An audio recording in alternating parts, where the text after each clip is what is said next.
retrouvons aujourd'hui pour parler des conduites à risque liées à l'alcool, la drogue et le tabac. Je passe tout de suite le cœur à Michal qui va nous présenter les risques de consommation des gens de collège. Je vais donc vous exposer les chiffres des sondages que nous avons réalisés sur les 6e, les 3e et les professeurs. Pour les 6e, plus de 3% ont déjà commencé à fumer sur 38 personnes.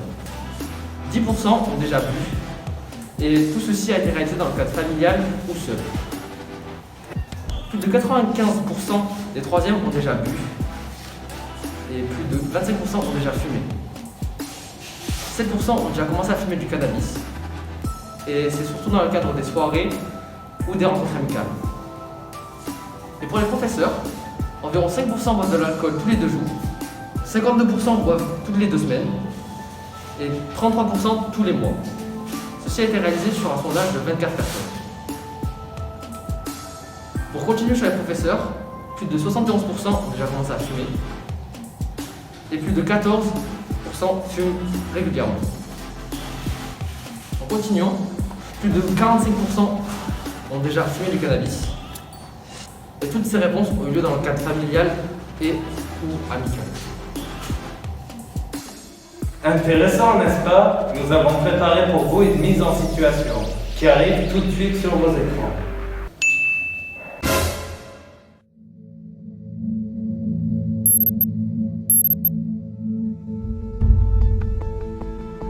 De quoi de classe, vous avez dit? C'est quand vous. Ouais, mais après, il faudrait une crèche du collège, moi. De quoi de classe?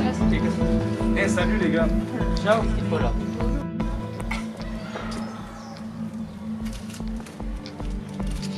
Ouais, bien. Et on voit. Parce que ça, tu peux. Ouais, combien ça coûte? C'est 20 grammes. Merci. Ouais.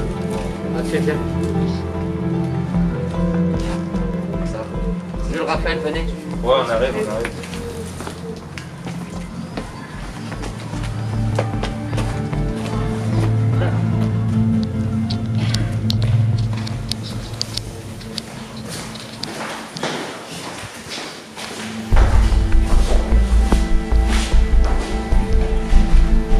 Ouais, vous en voulez?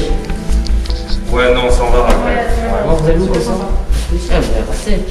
Ouais, mais c'est pas nos histoires, ça. Vous calmez là. S'il vous plaît, enfin, genre, faut faire attention quand même. Et on vous promet, personne n'en saura rien. T'es sûr? J'ai qu'une parole. Arrêtez.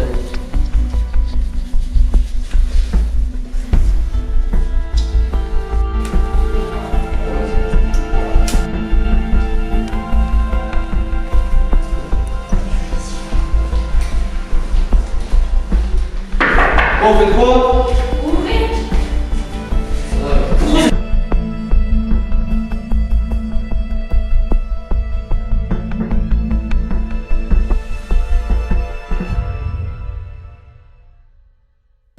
Que pensez-vous de ces images? Sont-elles représentatives de la réalité selon vous?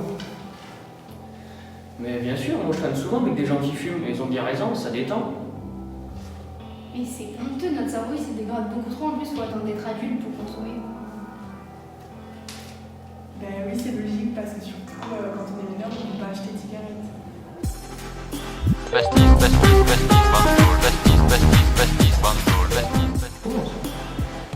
Merci. Pensez-vous que l'âge légal devrait être baissé? Bah, franchement, on est assez mature pour se limiter tout seul. Et puis si on boit pas, on fait pas dans les soirées.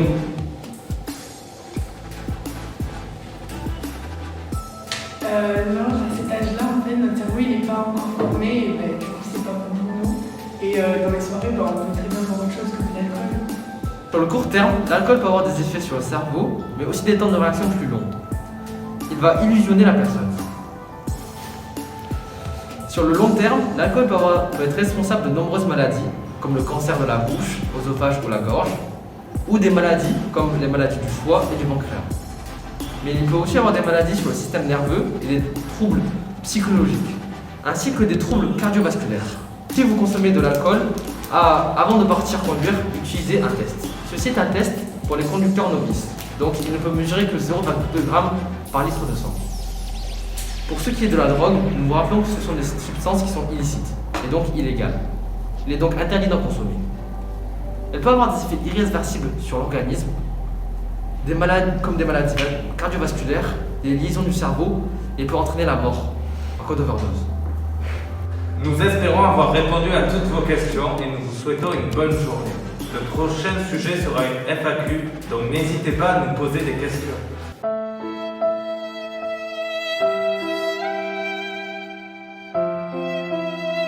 Au revoir nos écouteurs.